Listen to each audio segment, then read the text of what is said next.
ಶಿವಮೊಗ್ಗ ವಿಮಾನ ನಿಲ್ದಾಣಕ್ಕೆ ಎದುರಾಗಿದೆಯಾ ಶಾಕ್? ವಿಮಾನಗಳ ಹಾರಾಟ ಸೆಪ್ಟೆಂಬರ್ 23ರವರೆಗೆ ಮಾತ್ರ ಸಾಧ್ಯನಾ? ಶಿವಮೊಗ್ಗ ವಿಮಾನ ನಿಲ್ದಾಣದಿಂದ ಸೆಪ್ಟೆಂಬರ್ ಅಂತ್ಯದ ನಂತರ ವಿಮಾನ ಹಾರಾಟ ಸ್ಥಗಿತಗೊಳ್ಳುತ್ತಾ?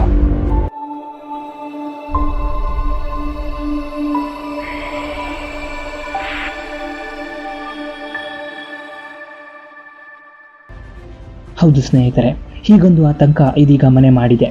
ಇದಕ್ಕೆ ಕಾರಣ ಆಗಿರುವುದು ವಿಮಾನ ನಿಲ್ದಾಣ ಚಲಾವಣೆಗೆ ಲೈಸೆನ್ಸ್ ನೀಡುವ DGCA ಅಂದರೆ directorate general of civil aviation Shivamogga airport licence renewal ಮಾಡಲು ಹಿಂದೇಟು ಹಾಕುತ್ತಿದೆ.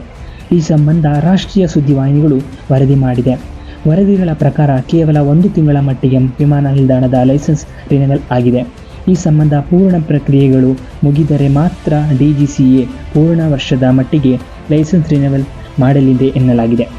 ಶಿವಮೊಗ್ಗ ವಿಮಾನ ನಿಲ್ದಾಣ ಕರ್ನಾಟಕ ರಾಜ್ಯ ಕೈಗಾರಿಕಾ ಮತ್ತು ಮೂಲಸೌಕರ್ಯ ಅಭಿವೃದ್ಧಿ ನಿಗಮದ ಅಡಿಯಲ್ಲಿ ನಡೆಯುತ್ತಿದೆ.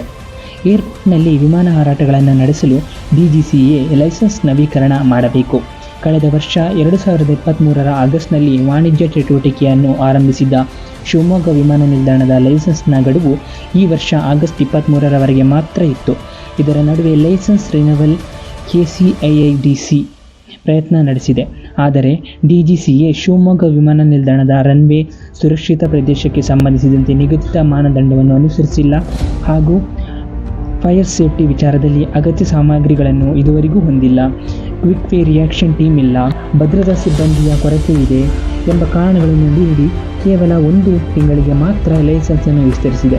ಹೀಗಾಗಿ ಸೆಪ್ಟೆಂಬರ್ 23ರವರೆಗೆ ಮಾತ್ರ ಶಿವಮೊಗ್ಗ ವಿಮಾನ ನಿಲ್ದಾಣದಲ್ಲಿ ವಿಮಾನಗಳ ಹಾರಾಟ ನಡೆಸಲು ಸಾಧ್ಯವಾಗುತ್ತಿದ್ದು, ಅನಂತರ ವಿಮಾನ ಸಂಚಾರಕ್ಕೆ ಅಡಚಣೆಯಾಗುವ ಸಾಧ್ಯತೆ ಇದೆ ಎನ್ನಲಾಗಿದೆ.